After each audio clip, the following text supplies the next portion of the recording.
Agora, para você, uma entrevista aqui em Os Pingos nos Is. Estamos recebendo hoje aqui no nosso estúdio o ex-ministro do Meio Ambiente, Ricardo Salles. Tudo bem, ministro? Boa noite, seja bem-vindo. Boa noite, é um prazer estar com vocês novamente.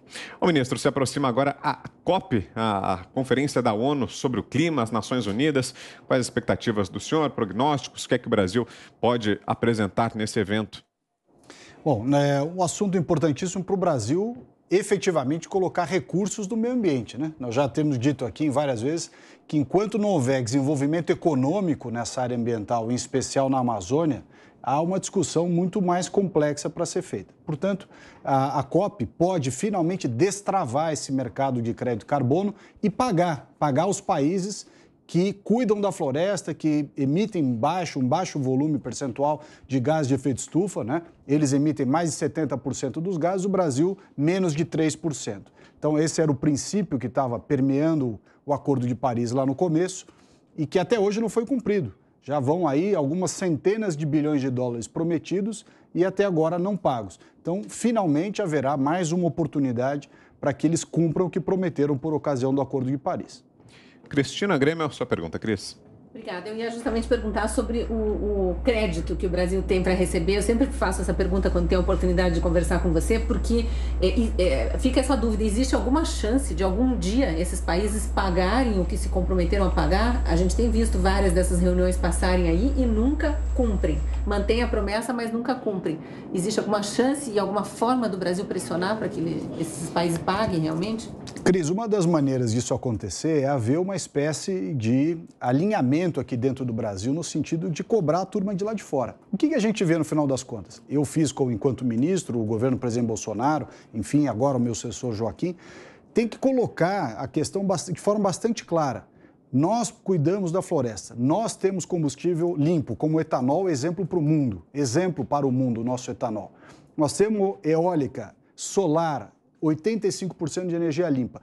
Eles arrebentaram o meio ambiente do planeta. 200 anos queimando combustível fóssil, continuam queimando, são responsáveis por 70%, como eu já disse aqui. Nós somos apenas 3%. Eles querem que a gente ajude a resolver o problema? Nós vamos ajudar, nunca nos recusamos, ao contrário. O Brasil é exemplo disso daí. Agora, de graça, não. De graça, claro que não. Eles destruíram, eles continuam destruindo. E nós vamos entrar para dividir uma fatura que eles criaram de graça. Quer dizer, é preciso que os brasileiros se unam nisso. E aí o pessoal que quer dar uma de cool, o pessoal que é engajado e tal, dizendo, não, é um chantagista, quer tirar dinheiro dos estrangeiros. Quero, é claro que quero. É evidente que quero. Eles não fazem nada de graça por ninguém. Vamos nós fazer coisa de graça para eles? De maneira nenhuma. O mercado internacional de carbono é uma fonte potencial muito boa de recursos para o Brasil, mas tem que saber cobrar. Em Brasília, José Maria Trindade, sua pergunta, Zé.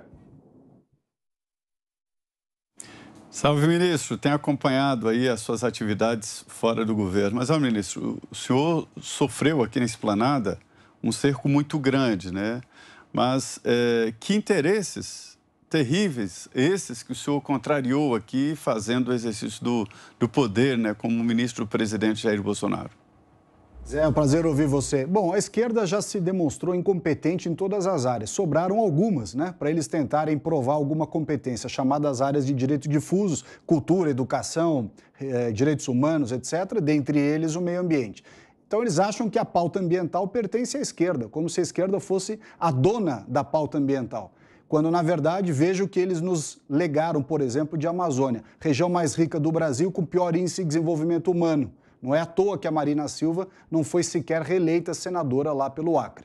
Portanto, o que eu fiz foi simplesmente colocar a pauta correta. Agenda ambiental urbana, né, saneamento e resíduos sólidos, concessão dos parques e, nessa discussão de Amazônia e mudanças climáticas, colocar preço, né? Colocar preço para aquilo que eles querem que a gente faça para consertar as bobagens que eles fizeram. Guilherme Fiuza. Boa noite, ministro. Quem são os maiores devedores do Brasil nessa política de compensação por medidas de preservação do clima? Os países ricos, Fiuza, boa noite para você. Os países ricos, quando o Acordo de Paris foi firmado em 2015, qual foi a cereja do bolo? Olha, assinem aí, participem do Acordo do Clima, que nós vamos disponibilizar 100 bilhões de dólares por ano para os países em desenvolvimento. Quanto veio até agora? Nada. Então nós estamos aqui sendo cobrados, embora tenhamos os 84% da floresta amazônica preservado, eles têm próximo de zero lá na Europa, devastaram tudo. Eles fizeram a Revolução Industrial, queimaram carvão, petróleo, gasolina, etc. Nós temos energia limpa, mas eles cobram de nós. Os Estados Unidos, então, nem se fala. Quer dizer, os Estados Unidos emite sozinho 15% dos gases de efeito estufa do planeta. O Brasil é 3%, a Europa é 14%, a China é 30%, a Índia é 7%. Quer dizer, eles juntos são 70%, nós somos 3% e a culpa é nossa. A culpa é deles. Eles destruíram a camada de gases, né? Os efeitos estufa foram eles que emitiram.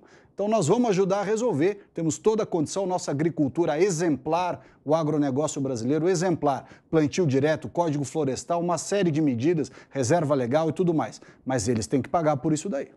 Augusto. Ministro, entre os países desenvolvidos, aí, mais desenvolvidos, algum deles compreende a posição brasileira, concorda com isso ou não?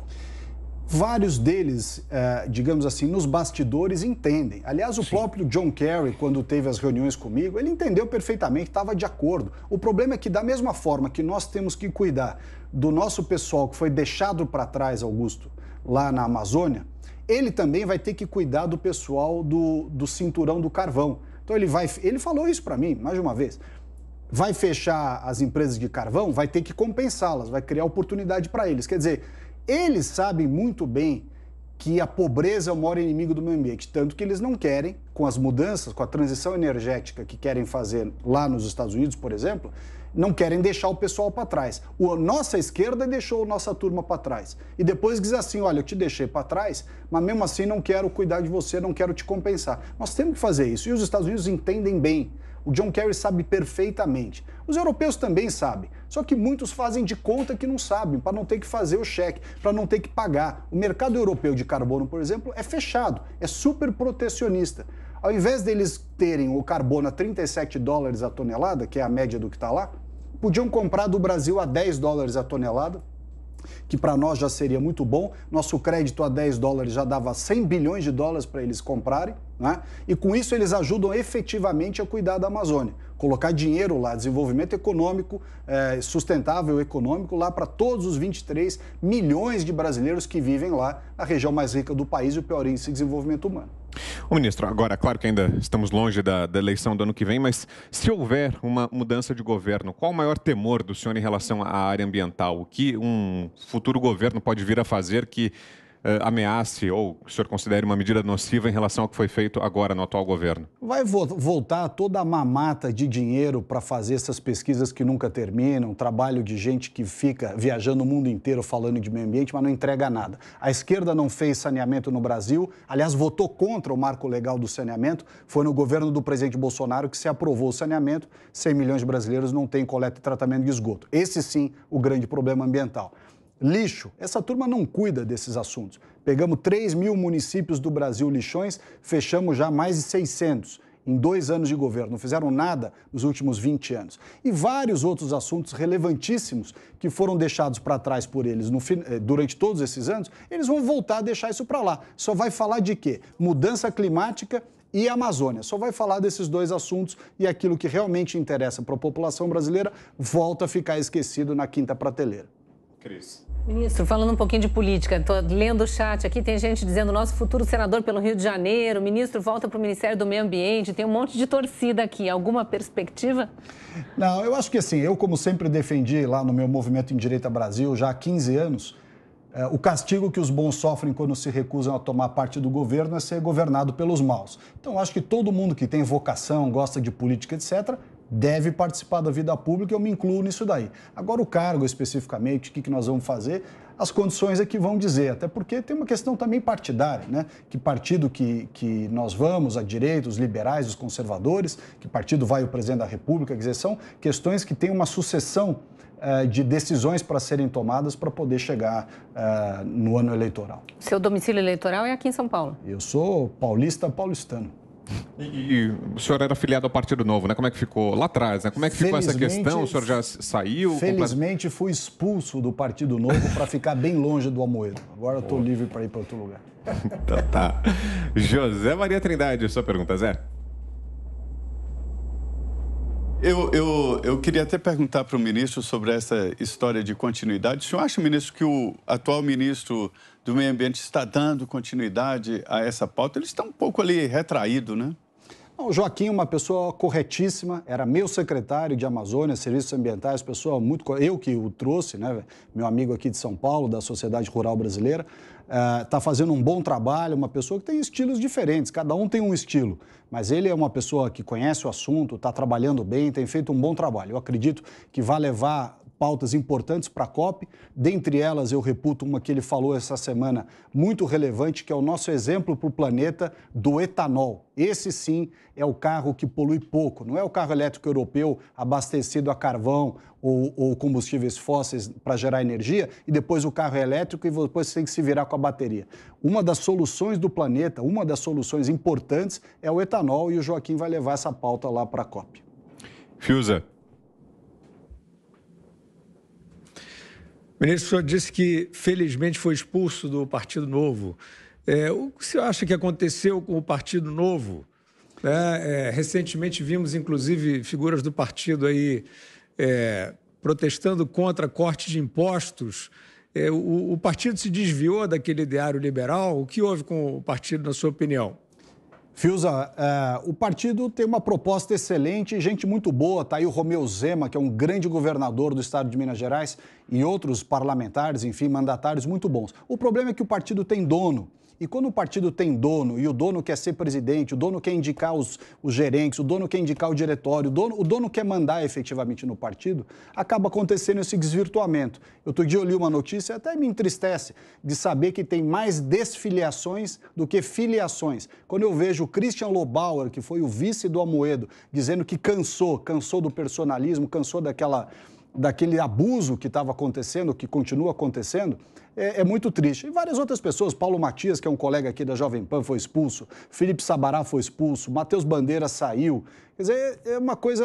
O Mota, que é fundador do partido, até lançou um grande livro, o Inocentes do Leblon, que conta os bastidores aí. Enfim, é uma pena, porque é uma grande ideia de um partido de renovação na política, com ideias liberais, diminuindo o tamanho do Estado, que é algo que eu sempre defendi, continuo defendendo muito, mas que tem esse personalismo como traço marcante. Augusto. Eu queria falar sobre uma outra questão que foi pouco abordada aí durante a tua gestão, Ricardo, porque eu acho muito importante, sobre os lixões. O que é que você conseguiu fazer, o que é que falta? Augusto, esse é um assunto que, como não tem charme, a turma não liga muito, ninguém deu muita bola. Nós fizemos em 2 anos aquilo que não se fez em 10, que quando foi lançada a Lei de Política Nacional de Resíduos Sólidos, que é de 2009.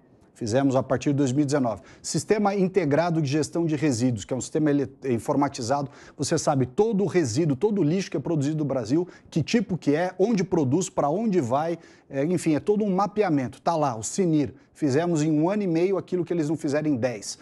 Outra coisa, acordos de logística reversa, que é a própria indústria se encarregar de recolher produtos e reinseri-lo na cadeia. Lâmpada, pneu, medicamento, você ter o medicamento, aquele que a turma joga fora, né? O medicamento que não usa mais, ou que sobrou, que venceu, joga na privada, para onde vai parar? Vai parar no rio. Então, a gente fez um acordo com o setor de medicamentos, recolhe, incinera, dá a destinação correta. A mesma coisa, eletroeletrônico, você tem aquele monte de controle remoto, computador, liquidificador, torradeira, coisa que não existe, que você não usa mais, que quebrou e ninguém consegue consertar. Fizemos um acordo com o setor de eletroeletrônicos para recolher tudo isso. Um grande fator importantíssimo, aprovamos, na minha gestão do meu ministério, a regra para a utilização do resíduo do lixo para geração de energia elétrica. Isso é fruto do dogmatismo da esquerda, que nunca deixou usar o lixo, o sistema de incineração, tem que dizer de maneira clara, incineração, como vários países ricos fazem, sem problema ambiental nenhum. Estados Unidos, Europa, Japão, vários. Aqui no Brasil, não pode queimar lixo. Ridícula essa opinião. Você recicla aquilo que pode reciclar, que tem valor econômico, que tem destinação, e aquilo que não tem, ao invés de enterrar nos lixões, nos aterros, né, você queima, você incinera para gerar energia elétrica, inclusive ao lado do centro consumidor. Porque grandes cidades, pega aqui São Paulo, por exemplo, imagina o quanto de volume de lixo que produz e que vai parar no aterro, vários aterros sanitários. Se você incinerar aquilo, é energia. Nesse momento de crise energética, você ter energia gerada a partir do lixo. Por que não fez até hoje? Aprovado por mim, pelo ministro Bento, assinado pelo presidente Bolsonaro, mas depois de 10 anos, quer dizer, 10 anos de demagogia e pessoa dizendo, não pode, não pode porque ele não quer, não pode porque ele é lobista de empresa que faz enterrar lixo. Quer dizer, não sei, o fato é que nós fizemos muita coisa nessa área. Apoiamos municípios, estados, fechamos lixões, coisas que ninguém cuidava no Ministério. É um problema enorme. Enorme, gigantesco. O programa Lixão Zero é um sucesso. Ajudou todos os estados, todos os municípios, independente de questão partidária nem nada, recurso, treinamento, tecnologia, enfim, aquilo que é realmente necessário para resolver em algum momento essa pandemia de lixões pelo Brasil. Perfeito. Muito bem, aí o ex-ministro do Meio Ambiente, Ricardo Salles, esteve com a gente aqui em Os Pingos nos Is. Muito obrigado mais uma vez, ministro, pela presença e pela entrevista. Um abração.